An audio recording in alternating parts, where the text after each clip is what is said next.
चंपापुर नाम के गांव में तरह तरह के काम करने वाले लोग रहा करते थे। उसी गांव के बाहर स्थित शमशान में वेंकन्ना नाम का एक चौकीदार भी रहता था। असल में वेंकन्ना गांव के सरपंच का बेटा था, लेकिन जब वो छोटा था उनके घर में एक चोर चोरी करके परिवार के सभी सदस्यों को भी मार डालता है, पर वेंकन्ना किसी तरह बच निकलता है। अनाथ हो जाने के कारण छोटे छोटे काम करते हुए आखिरकार उसी गांव के शमशान में चौकीदार की तरह रहने लगता है। एक दिन वो रोज बैठने वाली समाधि पर बैठकर खाना खा रहा होता है। तभी वहां पुलिस आ जाती है और आकर उससे कहती है, क्यों भाई, तुमने किसी बुजुर्ग को इधर आते देखा है क्या? बोलो, बताओ भी। इधर कौन आएगा साहब, ये तो शमशान है, वैसे तो कोई नहीं आएगा, पर एक चोर है, कई सालों से चोरियां करता है, लेकिन पुलिस की पकड़ में नहीं आ रहा। अभी इधर हमने आते हुए देखा था, उतने ही में कहीं गायब हो गया। अगर तुम्हें किसी पर शक हो तो हमें जरूर बताना, ठीक है ना? पुलिस के काम आओगे ना? ऐसा कहकर पुलिस वेंकन्ना को बख्शीश में बड़ी रकम देकर चली जाती है। बाप रे, ये चोर कितना शातिर है, पुलिस के हाथ ही नहीं लग रहा। बदमाश, इस तरह एक चोर ने मेरी जिंदगी भी बर्बाद कर दी थी। अब एक चोर ने पुलिस के नाक में दम कर रखा है। हे भगवान, तेरी माया। एक रात वो उसी समाधि पर सोया हुआ था, तभी उसे समाधि के अंदर से कुछ आवाजें सुनाई देने लगी।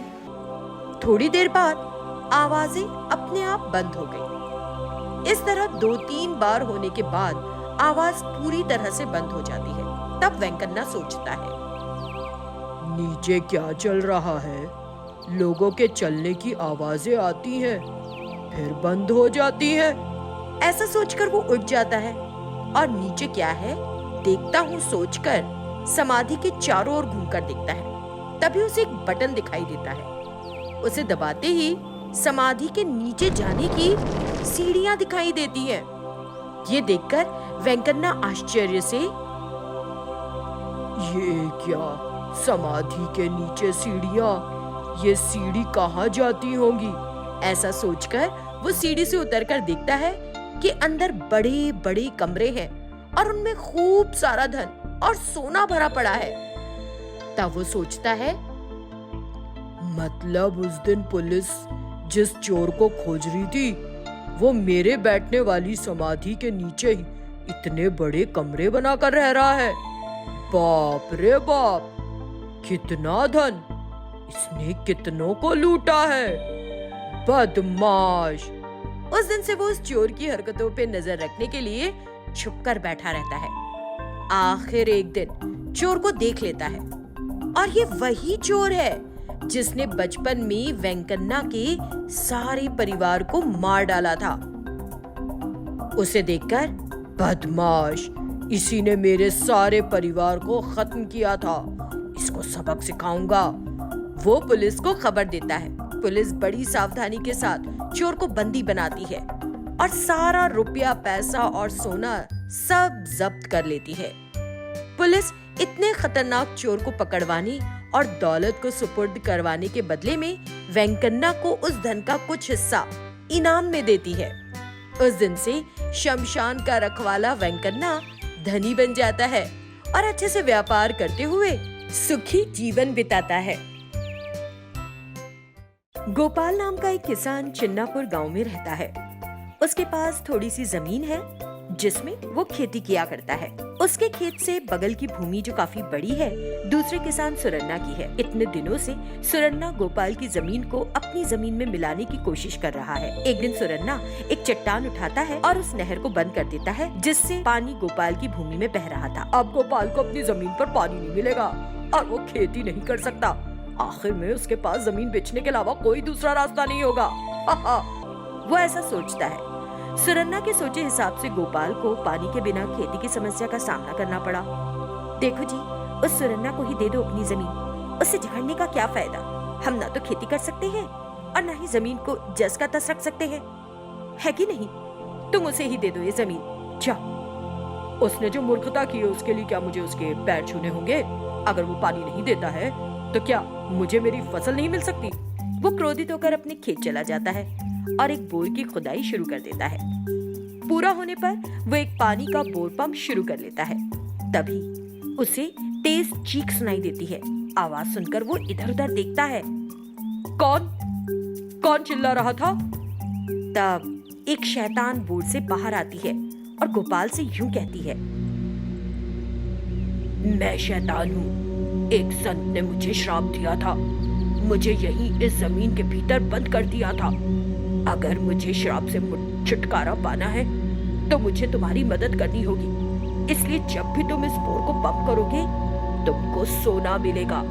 उस सोने से तुमको अपनी मुश्किलों से मुक्ति मिल जाएगी। जब तुम कहोगे कि तुम्हारी समस्या खत्म हो गई और सोना काफी है तो मैं अपने पाप से मुक्त हो जाऊंगी।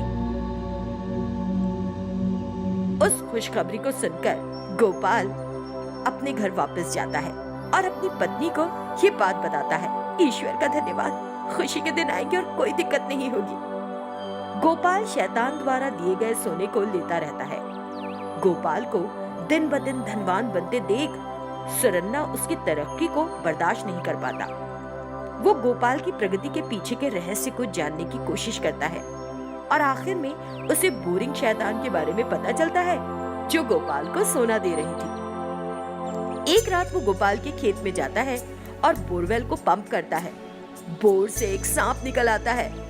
इससे सुरन्ना डर जाता है और हे भगवान, गोपाल का भाग्य हड़पना मेरी बहुत बड़ी भूल थी। मैं बाल बच निकला, वरना मैं खत्म हो गया होता। सुरन्ना वहाँ से चला गया। गोपाल भूमिगत शैतान द्वारा दिए गए सोने से और खेतों को खरीदना शुरू कर देता है। वो अपनी जमीन में खेती करता रहता है और एक किसान के रूप में अपना जीवन खुशी खुशी जारी रखता है। साथ ही अपने साथी किसानों की मदद करना शुरू करता है जो जरूरतमंद होते हैं। एक दिन गोपाल बोर के पास आता है तो शैतान उससे पूछती है, क्या तुम इतने दिनों से दिए गए सोने से खुश नहीं हो? मुझे और कब तक यहाँ इस भूमिगत में रहना होगा? इस तरह वो शैतान गोपाल से खुद को बाहर निकालने के लिए अनुरोध करती है। तब मैं तुम्हारा दर्द समझ सकता हूँ। तुम्हारे द्वारा दिया गया सोना मैं अपने स्वार्थ के लिए इस्तेमाल नहीं कर रहा। मैं अच्छा व्यापार कर रहा हूँ और उस कमाई से मैं दूसरों की मदद करता हूँ। अगर तुम इस बोर से बाहर आकर राहत पा लेती हो तो दूसरों के लिए की जा रही मदद प्रभावित होगी।